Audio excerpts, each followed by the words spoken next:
Hello hi friends, ಎಲ್ಲರಿಗೂ ನಮಸ್ಕಾರ. Welcome back to my channel. ನಾನು ಸುಮಾ.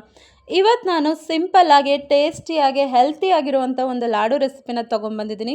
ಲಾಡುನ ಹೇಗೆ ಮಾಡ್ಕೊಳ್ಳೋದು ಅಂತ ನೋಡೋದಕ್ಕೆ ಮುಂಚೆ ನೀವು ನನ್ನ ಚಾನಲಲ್ಲಿ ಮೊದಲನೇ ಸಲ ವೀಡಿಯೋ ನೋಡ್ತಾ ಇದ್ದರೆ ಪ್ಲೀಸ್ ಲೈಕ್ ಮಾಡಿ, ಸಬ್ಸ್ಕ್ರೈಬ್ ಮಾಡ್ಕೊಳ್ಳಿ ನನ್ನ ಚಾನಲ್ನ. ಈಗ ಒಂದು ಬೌಲ್ಗೆ ನಾನಿಲ್ಲಿ 2 ಕಪ್ಪಷ್ಟು ಗೋಧಿ ಹಿಟ್ಟನ್ನು ಹಾಕ್ಕೊಳ್ತಾ ಇದ್ದೀನಿ.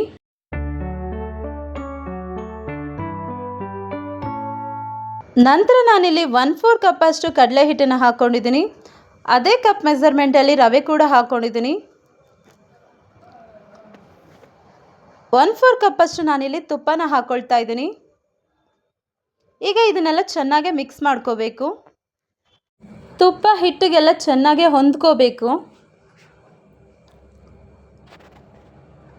ನೋಡ್ತಾ ಇರ್ಬೋದು, ಈ ರೀತಿಯಾಗಿ ಇಷ್ಟಿದ್ರೆ ಸಾಕು.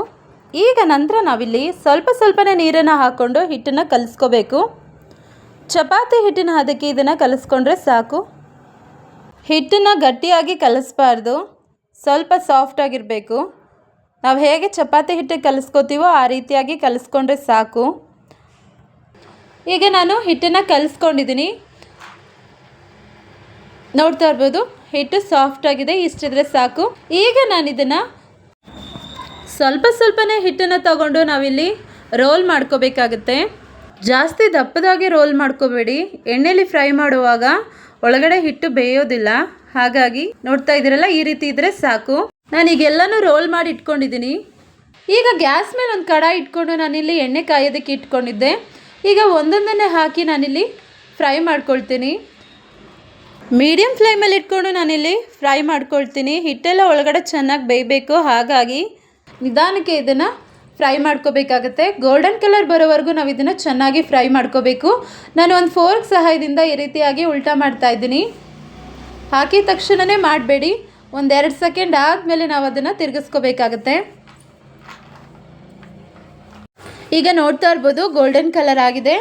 ಇಷ್ಟಿದ್ರೆ ಸಾಕು. ಈಗ ಎಣ್ಣೆಯಿಂದ ನಾನು ಇದನ್ನೆಲ್ಲ ಸಪ್ರೇಟಾಗಿ ತೆಗೆದಿಡ್ತೀನಿ. ಇದು ಪೂರ್ತಿಯಾಗಿ ತಣ್ಣಗಾಗಬೇಕು. ಇದು ತಣ್ಣಗಾಗೋವರೆಗೂ ನಾವು ಪಾಕ ಹೇಗೆ ಮಾಡ್ಕೊಳ್ಳೋದು ಅಂತ ನೋಡ್ಕೊಳ್ಳೋಣ. ಈಗ ಒಂದು ಕಡಾಯಿಗೆ ನಾನಿಲ್ಲಿ 1 ಕಪ್ಪಷ್ಟು ನಾನು ಬ್ರೌನ್ ಶುಗರ್ ತೊಗೊಂಡಿದ್ದೀನಿ. ನಂತರ ನಾನಿಲ್ಲಿ ಅರ್ಧ ಕಪ್ಪಷ್ಟು ತುಪ್ಪನ ಹಾಕ್ಕೊಳ್ತಾ ಇದ್ದೀನಿ. ಲೋ ಫ್ಲೇಮಲ್ಲಿ ಇಟ್ಕೊಂಡು ನಾವಿಲ್ಲಿ ಪಾಕನ ರೆಡಿ ಮಾಡ್ಕೋಬೇಕಾಗತ್ತೆ. ನಮ್ಗೆ ಯಾವುದೇ ರೀತಿ ಎಳೆ ಪಾಕ ಬೇಕಾಗಿಲ್ಲ. ಬೆಲ್ಲ ಕರಗಿದ್ರೆ ಸಾಕು. ನೀವು ಬ್ರೌನ್ ಶುಗರ್ ಬದಲು ಬೆಲ್ಲ ಕೂಡ ಯೂಸ್ ಮಾಡ್ಕೋಬೋದು. ನೋಡ್ತಾ ಇರ್ಬೋದು, ಇವಾಗ ಪೂರ್ತಿಯಾಗಿ ಕರಗಿದೆ. ಇಷ್ಟಿದ್ರೆ ಸಾಕು. ಈಗ ಪಾಕ ರೆಡಿಯಾಗಿದೆ. ಈಗ ನೋಡ್ತಾ ಇರ್ಬೋದು, ಇದು ಪೂರ್ತಿಯಾಗಿ ತಣ್ಣಗಾಗಿದೆ.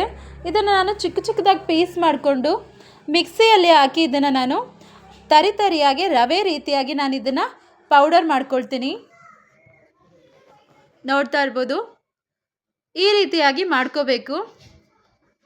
ನಂತರ ನಾನು ಗ್ಯಾಸ್ ಮೇಲೆ ಒಂದು ಪ್ಯಾನ್ ಇಟ್ಕೊಂಡು 3-4 ಟೇಬಲ್ ಸ್ಪೂನ್ ಅಷ್ಟು ತುಪ್ಪನ ಹಾಕ್ಕೊಂಡಿದ್ದೀನಿ. ನಂತರ ನಾನು ಚಿಕ್ಕದಾಗಿ ಕಟ್ ಮಾಡಿರೋಂಥ ಬಾದಾಮ್ ಮತ್ತು ಗೋಡಂಬಿನ ಹಾಕ್ಕೊಂಡಿದ್ದೀನಿ. ಈಗ ಇದನ್ನು ಗೋಲ್ಡನ್ ಕಲರ್ ಆಗೋವರೆಗೂ ನಾವು ಫ್ರೈ ಮಾಡ್ಕೋಬೇಕು. ಜಾಸ್ತಿ ಫ್ರೈ ಮಾಡೋದು ಬೇಡ.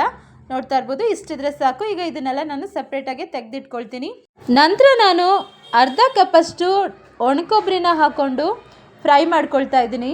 ಅರ್ಧ ಕಪ್ಪಷ್ಟು ಗೋಡಂಬಿ ಬಾದಾಮ್ನ ತೊಗೊಂಡಿದ್ದೀನಿ. ಲೋ ಫ್ಲೇಮಲ್ಲಿ ಇಟ್ಕೊಂಡು ಕೊಬ್ಬರಿನ ಫ್ರೈ ಮಾಡ್ಕೋಬೇಕು. 1-2 ನಿಮಿಷ ಫ್ರೈ ಮಾಡ್ಕೊಂಡ್ರೆ ಸಾಕು.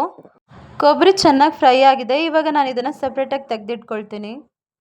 ಈಗ ನಾನು ಅದೇ ಪ್ಯಾನ್ಗೆ ಗ್ರೈಂಡ್ ಮಾಡಿ ಇಟ್ಕೊಂಡಿರೋಂಥ ಪೌಡರ್ನ ಹಾಕ್ಕೊಳ್ತಾ ಇದ್ದೀನಿ. ಲೋ ಫ್ಲೇಮಲ್ಲಿ ಇಟ್ಕೊಂಡು 1-2 ನಿಮಿಷ ನಾನು ಇದನ್ನು ಚೆನ್ನಾಗಿ ಫ್ರೈ ಮಾಡ್ಕೊಳ್ತೀನಿ. ನೋಡ್ತಾ ಇರ್ಬೋದು, ಈಗ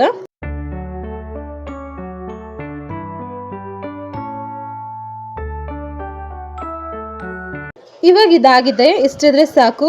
ಈಗ ಇದನ್ನು ನಾನು ಒಂದು ಬೌಲ್ಗೆ ಟ್ರಾನ್ಸ್ಫರ್ ಮಾಡ್ಕೊಳ್ತೀನಿ. ಈ ಲಾಡುಗೆ ಒಟ್ಟು ನಾನು 1 ಕಪ್ಪಷ್ಟು ತುಪ್ಪನ ಯೂಸ್ ಮಾಡಿದ್ದೀನಿ. ಬಿಸಿ ಇರುವಾಗಲೇ ನಾವು ಲಾಡುನ ರೆಡಿ ಮಾಡ್ಕೋಬೇಕು.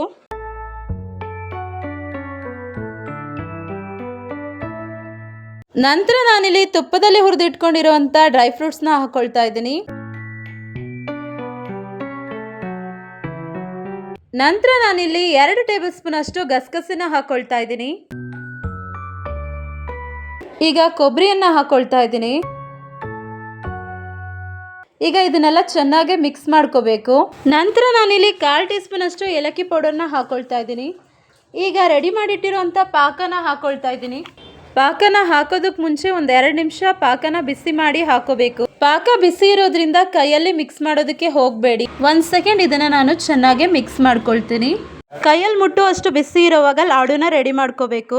ಇವಾಗ ನೋಡ್ಬೋದು ನಾನು ಚೆನ್ನಾಗೇ ಮಿಕ್ಸ್ ಮಾಡ್ಕೊಂಡಿದ್ದೀನಿ. ಇಷ್ಟಿದ್ರೆ ಸಾಕು. ಈಗ ಲಾಡುನ ರೆಡಿ ಮಾಡ್ಕೋಬೇಕು. ನಾನಿಲ್ಲಿ ಚಿಕ್ಕ ಚಿಕ್ಕದಾಗಿ ಲಾಡುನ ರೆಡಿ ಮಾಡ್ಕೊಳ್ತಾ ಇದ್ದೀನಿ. ನಿಮ್ಗೆ ಯಾವ ಸೈಜಲ್ಲಿ ಬೇಕೋ ಆ ಸೈಜಲ್ಲಿ ನೀವು ಲಾಡುನ ರೆಡಿ ಮಾಡ್ಕೋಬಹುದು.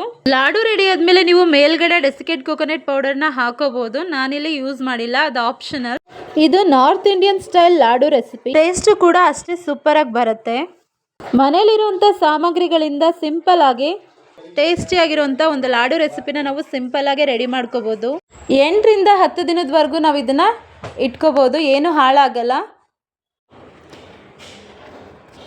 ಈಗ ನೋಡ್ತಾ ಇರ್ಬೋದು ನಾನು ಎಲ್ಲ ಲಾಡುನು ರೆಡಿ ಮಾಡ್ಕೊಂಡಿದ್ದೀನಿ. ಸಿಂಪಲ್ಲಾಗಿ ಟೇಸ್ಟಿಯಾಗಿರುವಂಥ ಒಂದು ಹೆಲ್ತಿ ರೆಸಿಪಿ ಇದು. ಲಾಡು ಮೇಲೆ ನಾನು ಚಿಕ್ಕ ಚಿಕ್ಕದಾಗಿ ಕಟ್ ಮಾಡಿರುವಂಥ ಬಾದಾಮ್ ಪೀಸ್ನ ಇಟ್ಟಿದ್ದೀನಿ. ನೀವು ಹಬ್ಬಗಳ ಟೈಮಲ್ಲಿ ಇದನ್ನು ರೆಡಿ ಮಾಡ್ಕೋಬೋದು. ನೋಡ್ತಾ ಇರ್ಬೋದು ಎಷ್ಟು ಸಾಫ್ಟಾಗಿ ಬಂದಿದೆ ಅಂತ ಲಾಡು. ನೀವು ಎಷ್ಟು ದಿನ ಇಟ್ಟರು ಇದೇ ರೀತಿಯಾಗಿ ಸಾಫ್ಟ್ ಆಗಿರುತ್ತೆ, ಗಟ್ಟಿ ಆಗೋದಿಲ್ಲ ಲಾಡು. ಈ ರೆಸಿಪಿ ನಿಮ್ಗೆ ಇಷ್ಟ ಆಗಿದ್ರೆ ಮನೆಯಲ್ಲಿ ಟ್ರೈ ಮಾಡಿ ಹೇಗೆ ಬಂತು ಅಂತ ನನಗೆ ಕಮೆಂಟ್ ಮೂಲಕ ತಿಳಿಸಿ.